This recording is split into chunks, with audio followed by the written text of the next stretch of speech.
Alrighty, I'm going to talk this evening about ramrods and cleaning jags. This wouldn't be just for chunk gun. This could be for any kind of muzzle loading. I think first we'll do the ramrods. If I'm using, this is a 1/4 inch rod, I would not use that on anything other than like a 32 or down. What I don't like about the 1/4 inch rods, especially if you're trying to use them on a chunk gun, when you're shoving a tight load down, these things are going to flex. And when they do, that means they're rubbing the inside of your barrel. Now, I don't know if that's good or bad, but why do it if you don't have to? This is for my 32 squirrel rifle. My 50 caliber and up, I use a 3/8 ramrod. It's plenty big and stout, and you can really lay into it when you're loading. For my 40 and 45s, I use the 5/16 rods. I could also use a 3/8 rod too. But I get these from Jason down at Rice Barrels.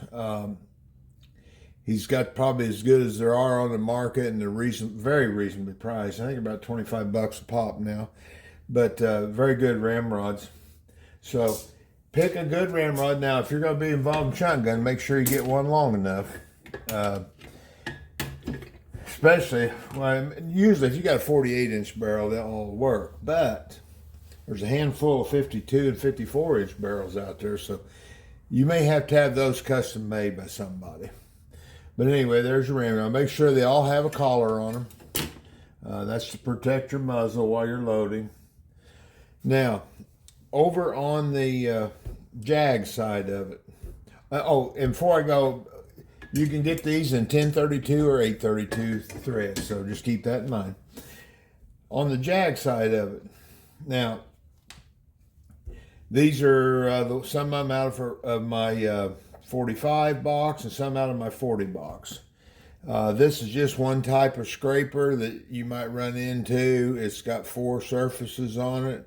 I've done a little lathe work on that one to thin it back here at the back, make it fit in a little better. That's a scraper. Here's another type of scraper that I use on my 40 caliber. Ball pullers. Now, I discussed these in one other video, but these are from Track of the Wolf. You will not find a better ball puller anywhere on the market. These things will get you out of trouble every time. It's that tapered thread that does the trick on that. It really bites in. Some of the old style, you could actually screw all the way through the ball. And once you've done that, you're done. You're just done. These things won't do that to you. Before you start screwing into a ball to pull it, make sure it's all the way down. And then you should be able to pull it out fairly easy. What we do, a lot of us at the club, and you guys have done it down at Friendship in different places, we got a hanger on our firing line that we can stick this ball in and pull the gun real hard, and the ball come right out with it. So even where you got a support on your roof rafters or something like that, sticking in those corner of those 2x4s, they'll pull right out. Now, on the other jags you might run it into, this is off my 40 caliber. You can see it. This is the one I clean with. See, it's flat on the end. I do not use the same rod for loading and cleaning. This is the one that's cupped on the end, and it's had a little recess drilled into it to fit the sprue of the ball so you don't mess the ball up.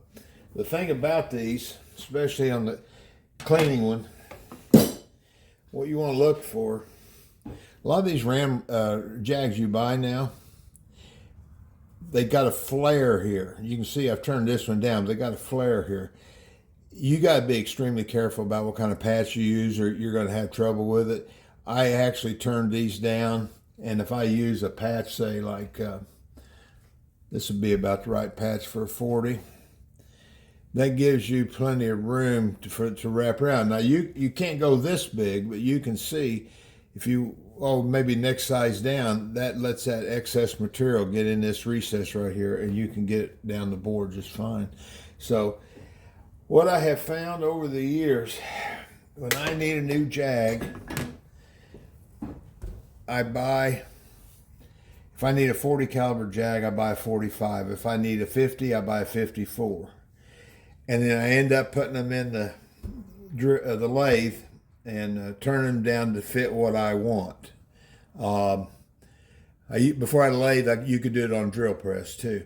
I have found there's too many variances in different jags. So you get a jag from one guy and it's real loose with your cleaning patches you like to use. You buy a jag from another guy and your heavy cleaning patches are too tight.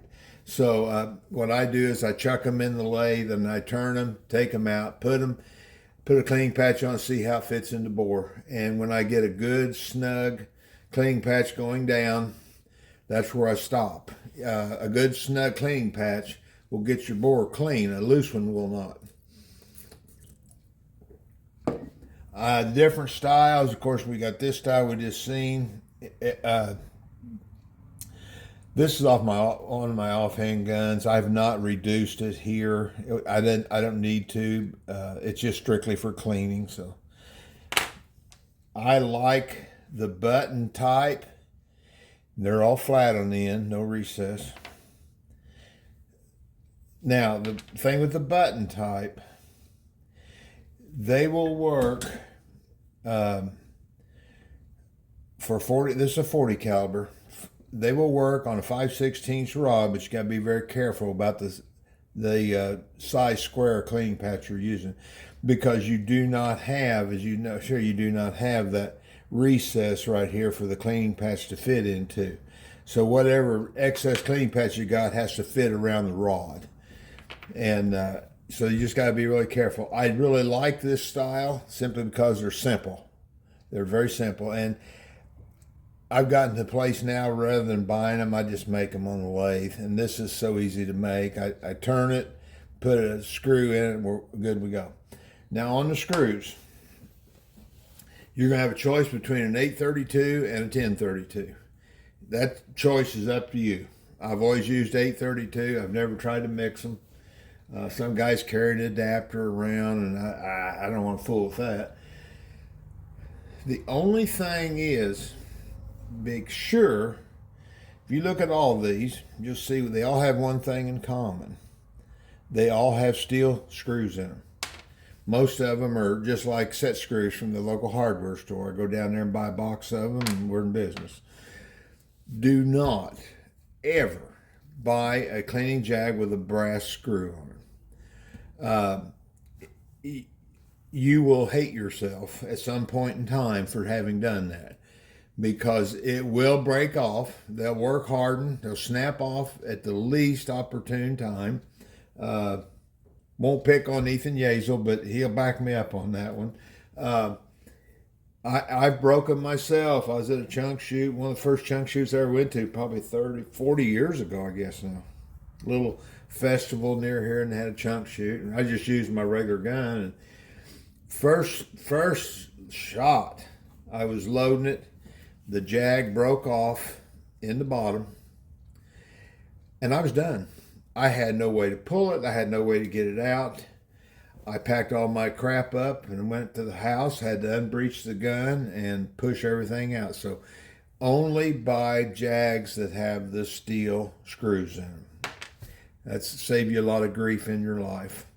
Wooden ramrods, yeah, I do use. I've got a couple I use for just primitive stuff.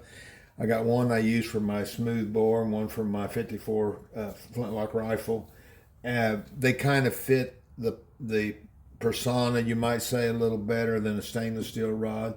But honestly, even up on the primitive range, when I was running that up there, on most of the matches that weren't in what I'll call the legacy matches, you were allowed to use a stainless steel rod simply because we always felt like it was a safety issue.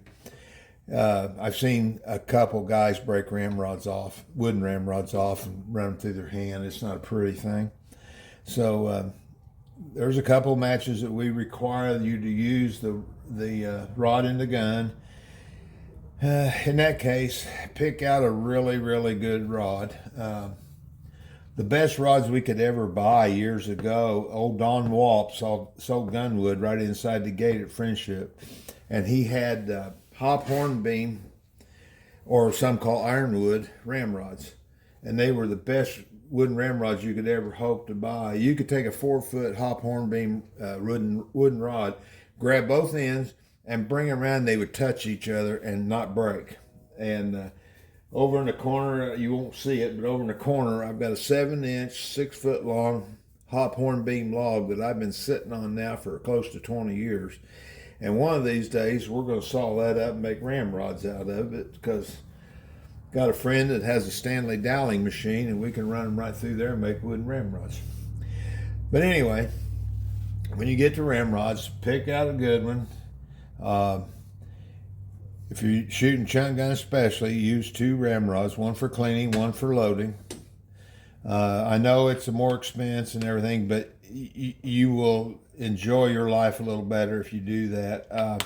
And here's the reason. Right, let's see, where are we at here? Yeah, right here, the one that's cupped, okay? If you clean with that, with a dirty gun, especially in chunk gun, you're cleaning between every shot. What you're actually doing as you're running that down with a cleaning patch on it, that recess or that concave area right there is picking up fouling from your barrel. And 9 times out of 10, when you get to the bottom, you kind of bounce it, and that crap falls off at the bottom.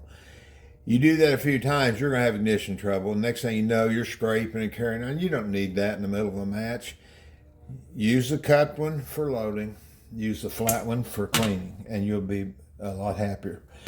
Okay, I think that'll pretty much cover ramrods and cleaning jags. There are some specialty jags out there you might run into.